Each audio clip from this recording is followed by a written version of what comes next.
On today's menu is an extremely delicious paneer recipe. Namaskar and welcome to Curries with Bumbi. And today I will show you how to make paneer rezala. We will first make a paste for which we need to blend some ingredients. In a bowl, I took a tablespoon of white poppy seeds, that is khashkhash, also known as posto in Bengali, and 2 tablespoons of cashew nuts. I added hot water to it and let it sit for about an hour. I also added a tablespoon of raisins to this. After that, I added everything to my blender jar along with half a cup of water and blended everything to a smooth paste.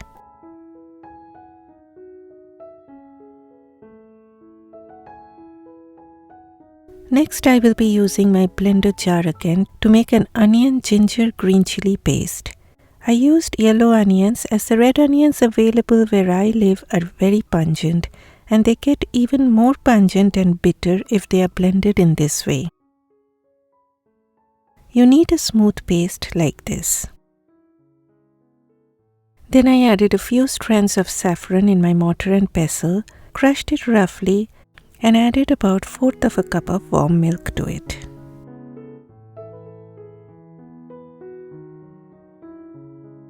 We need yogurt for this recipe. Here I have about 4 tablespoons of yogurt which I had taken out from the refrigerator about half an hour ago. My vegan friends, you can use any plant-based unflavored yogurt or thick coconut milk. I added about 1/4 of a cup of water to it and stirred very well to get a smooth consistency. This step is very important whenever you use yogurt for cooking. You do not want any lumps in the yogurt as that may lead to the yogurt getting split. And finally, coming to cooking. Pan on medium-high heat with 4 tablespoons of oil. Once the oil turns hot, add the paneer and lay them out in a single layer. If you are using a smaller pan, then please fry them in batches. And my friends, please use a non-stick pot or pan for this recipe. My vegan friends, you can use tofu instead of paneer. Believe me, I made this recipe using tofu and it turned out to be equally delicious. And I used cashew nut yogurt when I made it with tofu. Please do not fry the paneer too much as they tend to get rubbery and chewy. I sprinkled a little black pepper powder and salt in the beginning and fried the paneer till they developed just a light brown golden color. Then take them out onto a bowl. To that same oil, I added the whole spices, that is a cinnamon stick, 2 green cardamoms, 2 cloves, 2 small bay leaves and 3 dry red chilies. Please add only 1 dry red chili if you do not want that chili heat, or you can take out the seeds and add it. Then the onion, ginger, green chili paste goes in. Fry it on medium heat till the mixture looks thick. You need to fry the onion paste very well for about 6 to 7 minutes to get rid of that raw smell, and this step is very important. See how the onion paste is all thickened up now? So next in line is the yogurt. Switch off the heat of your stove or take the pan off heat if using an electric stove. Add the yogurt, and once everything is well mixed, you can now switch your stove back onto low and please do not let go of your spoon. You need to stir continuously till you see bubbles.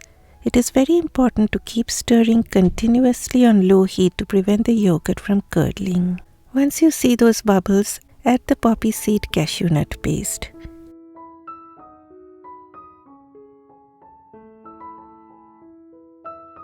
Now is the time to add salt. My friends, please hold on to the salt till you reach this point. It is important to cook the yogurt a little before adding salt, or else the yogurt sometimes splits. I rinsed out my blender jar in which I had blended the nuts and poppy seeds, and I used 3/4 of a cup of water.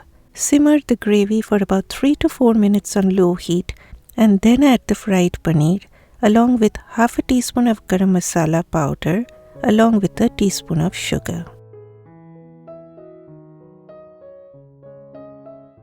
This recipe calls for a little bit of sugar, but you can leave it out if you have any concerns. Then cover on low heat for 7 minutes. After 7 minutes, lift off And the next set of ingredients will take this dish to that ultimate level of yumminess. 1 teaspoon of my homemade ghee, 1/8 of a teaspoon of ground nutmeg, 1/8 of a teaspoon of ground mace. If you do not have mace in your pantry, then use 1/4 of a teaspoon of only ground nutmeg. Then 1/2 teaspoon of Curries water, which gives that Mughlai flavor to this dish. But my friends, do not bother if you do not have Curries water, because the next ingredient, that is saffron soaked in milk, is enough to make this dish aromatic.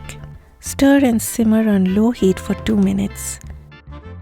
After 2 minutes, you have this aromatic, delicate dish that anyone will fall in love with. And I'm telling you, that gravy is too good, my friends. And you've got to try this recipe, because if you don't, then you will be missing out on something that is so very special and out of the world delicious. Please discard the bay leaves and other whole spices before serving. You can serve this with naan or paratha or roti or pulao. Please help this video to reach out to more people by clicking that like button for me. Bye bye.